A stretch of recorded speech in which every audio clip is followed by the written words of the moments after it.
السلام علیکم ناظرین، میں ہوں ذوفیہ نقوی اور پروگرام سیرت النبی صلی اللہ علیہ وسلم کے ایک نئے موضوع کے ساتھ ایک بار پھر سے آپ کی خدمت میں حاضر ہوں۔ آج کے اس پروگرام میں ہم جس موضوع پر بات کریں گے وہ ہے نبی کریم صلی اللہ علیہ وسلم کا اپنے اہل و عیال اور اپنے رشتہ داروں کے ساتھ حسن سلوک۔ موجودہ دور میں جو سب سے بڑا سماجی مسئلہ ہمیں دیکھنے کو ملتا ہے وہ بھی یہی ہے کہ ہمارا اپنے رشتہ داروں کے ساتھ اور اپنے گھر والوں کے ساتھ رویہ کچھ اس قسم کا ہوتا ہے جو بعد میں لڑائی جھگڑے کا، ناراضگی کا اور پھر قطع تعلقی کا باعث بن رہا ہوتا ہے۔ خاندانوں میں جو لڑائی جھگڑے ہوتے ہیں، دشمنی ہوتی ہے، چپکلش ہوتی ہے، وہ سارا سال چل رہی ہوتی ہے اور کئی سالوں پہ محیط بھی کبھی کبھی ہو جاتی ہے، جو کہ نہیں ہونا چاہیے۔ اس کے علاوہ ہم یہ بھی دیکھ رہے ہوتے ہیں کہ جو چھوٹے بچوں کا گھر میں اپنے بڑے بزرگوں کے ساتھ رویہ ہے وہ بھی بہت ناخوشگوار ہوتا ہے۔ تو اسی ٹاپک پر آج کے پروگرام میں ہم بات کریں گے۔ پروگرام میں جو شخصیت ہمارے ساتھ موجود ہیں وہ یقیناً اب کسی تعارف کی محتاج نہیں ہے۔ میں بات کر رہی ہوں معروف سیرت اسکالر ڈاکٹر طارق شریف زادہ صاحب کی، جو کہ اس ٹاپک کے حوالے سے آج بھی ہماری رہنمائی فرمائیں گے۔ السلام علیکم ڈاکٹر صاحب۔ وعلیکم السلام ورحمۃ اللہ۔ ڈاکٹر صاحب، سب سے پہلے تو ہمیں تھوڑا سا فرق بتائیے گا کہ اہل و عیال اور رشتہ دار کون لوگ ہوتے ہیں اور نبی کریم صلی اللہ علیہ وسلم کا رویہ کیسا تھا ان کے ساتھ؟ بسم رب محمد کریم علیہ الصلاۃ والتسلیم۔ سب سے پہلے تو یادآوری کا شکریہ، اور رشتوں کے حقوق کے حوالے سے آج جو آپ نے عنوان مرتب کیا، یقیناً یہ بھی ہماری معاشرتی زندگی کا، سماجی زندگی کا اور آئلی زندگی کا، خاندان پر مبنی جو زندگی ہے اس کے حوالے سے بڑا ہی ہدایت بخش ایک عنوان ہے، اور اس پر بہت تسلی کے ساتھ غور و غوص کرنا چاہیے اور ٹھنڈے دل کے ساتھ اس کا تجزیہ کرنا چاہیے۔ دین رحمت جو ہے اس کے اندر گھرانے کے حوالے سے اور گھرانے میں موجود کسی ایک شخص کے ساتھ ارد گرد جو رشتوں کی ایک کہکشاں خوبصورت آباد ہوتی ہے اس کے حوالے سے اتنی زیادہ تعلیمات میسر ہیں کہ جو ماہرین سماجیات ہیں اور بالخصوص غیر مسلم ماہرین سماجیات وہ اس بات پر متفق ہیں کہ ایک بڑی تعداد میں ماہرین سماجیات یہ کہتے ہوئے ہمیں نظر آتے ہیں کہ دین رحمت جو ہے یہ حقیقت میں گھرانے کا دین ہے، یعنی یہ سب سے زیادہ انسان اور انسان کے ساتھ وابستہ جو رشتے ہیں ان کی حرمت، ان کے حقوق اور ان کے فرائض کے اعتبار سے جو ہے وہ رہنمائی عطا کرتا ہے۔ ہم یہ دیکھتے ہیں کہ حقوق کے اعتبار سے تو رسول اللہ صلی اللہ علیہ وسلم سے پہلے کی بھی جتنے نظریہ حیات تھے، خواہ وہ الہامی تھے یا غیر الہامی تھے، یعنی اللہ رب العزت کی براہ راست ہدایت سے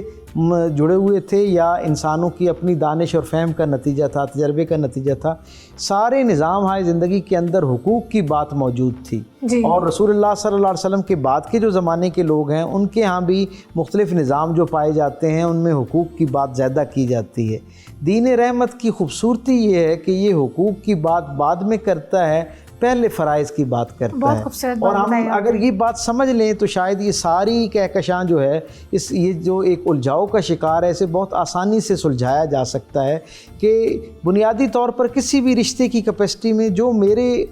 حقوق ہیں وہ کسی نہ کسی انداز میں کسی اور کے فرائض ہیں، اور جو کسی اور کے حقوق ہیں وہ بنیادی طور پر میرے فرائض ہیں۔ جب میں فرائض کی انجام دہی کے حوالے سے فکر مند ہونا شروع ہو جاتا ہوں اور اپنے حقوق سے بالکل بے نیاز ہو کے پوری دیانتداری سے اپنے فرض پورے کرنا شروع کر دیتا ہوں اور میں سے مراد سارا معاشرہ اس خیر میں شریک ہو جاتا ہے، تو پھر کیا ہوتا ہے، الٹیمیٹلی سب کے فرائض کے نام پر سب کے حقوق جو ہیں وہ پورے ہونا شروع ہو جاتے ہیں۔ الٹیمیٹلی معاشرے کے اندر سے گلہ اور رنجش جو ہے وہ دور ہونا شروع ہو جاتی ہے، اور یہ جو دوریاں پیدا کرنے کے بہت سارے اسباب پیدا ہوتے ہیں ان کا از خود خاتمہ ہونا شروع ہو جاتا ہے۔ میرے کریم رسول صلی اللہ علیہ وسلم نے تو جیسا کہ ابھی آپ نے ان کا ارشاد گرامی جو ہے وہ ہم سب کو پہنچایا اور اس کی طرف توجہ دلائی کہ رسول رحمت نے تو اپنے سامعین میں یہ اعلان فرمایا کہ تم میں سب سے بہتر آدمی وہ ہے جو اپنے اہل و عیال کے ساتھ بہتر ہے، اور پھر نہ صرف یہ کہ ترغیب دلائی کہ اہل و عیال کے ساتھ بہتر ہونا، یعنی اس میں جو فضیلت ہے وہ لوگوں کے لیے اس میں ترغیب موجود ہے کہ لوگ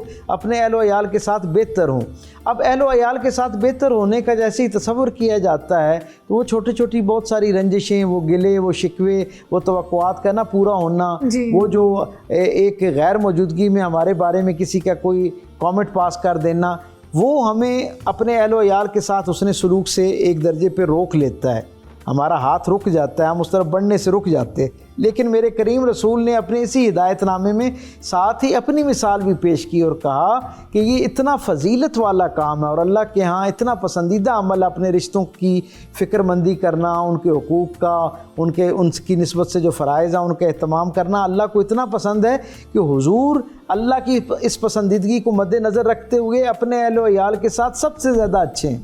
اور یہ صرف سرکار کا فرمان ذیشان ہی نہیں ہے، حضور کی پوری زندگی اس کے اوپر گواہ ہمیں نظر آتی ہے۔ آپ یہ دیکھیں کہ میرے کریم رسول صلی اللہ علیہ وسلم کے والد تو حضور کی پیدائش سے پہلے دنیا سے چلے گئے، سن بلوغت پہنچنے سے پہلے جو ہے آپ کی والدہ جو ہیں وہ بھی دنیا سے تشریف لے گئیں۔ ایک بڑا وقت آپ کا اپنے چچاؤں کے ساتھ گزرا۔ آپ یہ دیکھیں کہ اعلان نبوت سے پہلے تک سارے چچا جو ہیں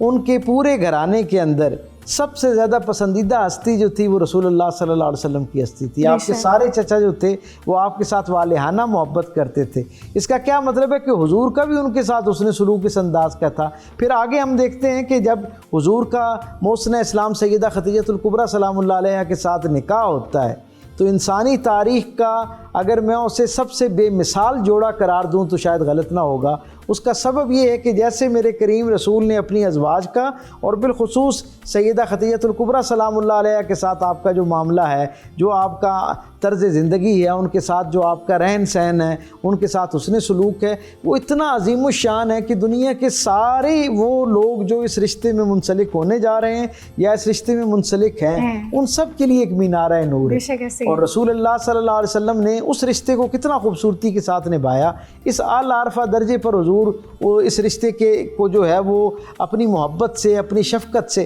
محبت تک تو شاید اس سے پہلے بھی مثالیں موجود تھیں، ملتی تھیں، لیکن اس رشتے کو یہ عزت عطا کرنے کی جو مثال میرے رسول کی اسوے میں ملتی ہے، نہ وہ اس سے پہلے تاریخ پیش کر سکتی ہے نہ اس کے بعد پیش کر سکتی ہے۔ اور حضور نے یہ راز بتایا کہ اس رشتے کو قائم رکھنے کا، اسے دوام دینے کا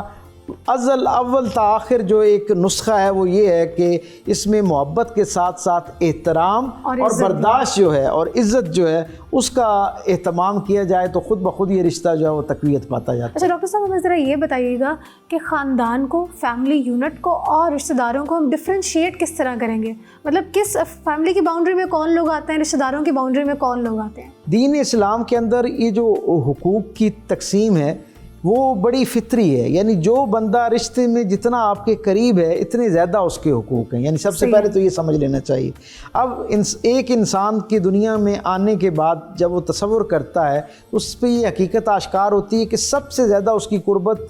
کس کے ساتھ ہے؟ اپنے والدین کے ساتھ ہے، ماں کے ساتھ ہے، اور پھر کس کے ساتھ ہے؟ باپ کے ساتھ ہے۔ اسی لیے دین نے سب سے زیادہ جو حقوق و فرائض کے ذیل میں جس رشتے پر سب سے زیادہ فوکس کیا وہ والدین کے ساتھ اس نے سلوک۔ آپ دیکھیں قرآن حکیم کے اندر جہاں بھی اللہ نے اپنی عبادت کرنے کا حکم دیا وہیں پہ ساتھ والدین کے حقوق کا تذکرہ کیا۔ ان کے ساتھ یہ نہیں کہا کہ آپ ان کے ساتھ نیکی کریں، کہا ان کے ساتھ احسان کا معاملہ کرنا ہے۔ احسان کیا ہوتا ہے؟ جتنی انہوں نے نیکی کر رکھی ہے اس کا بدلہ تو نہیں دیا جا سکتا، لیکن آپ نے اس نے سلوک ایسا کرنا ہے کہ وہ احسان کے درجے پہ چلا جائے۔ وقتی طور پہ اگر ان کی طرف سے آپ کے مزاج سے ہٹ کے کوئی بات آپ تک پہنچے جو آپ کی طبیعت پہ گراں گزر رہی ہو تو آپ نے فوراً اللہ رب العزت کا وہ فرمان اپنے ذہن میں رکھنا ہے کہ اللہ والدین کے ساتھ نیکی کرنے کا حکم نہیں دے رہا، احسان کرنے کا حکم دے رہا ہے۔ اس نے سلوک کا مطلب، اور پھر دعا کیا ہمیں سکھائی ہے؟ ہمیں دعا یہ سکھائی گئی ہے کہ اے اللہ ہمارے والدین پر ویسے رحمت فرما جیسے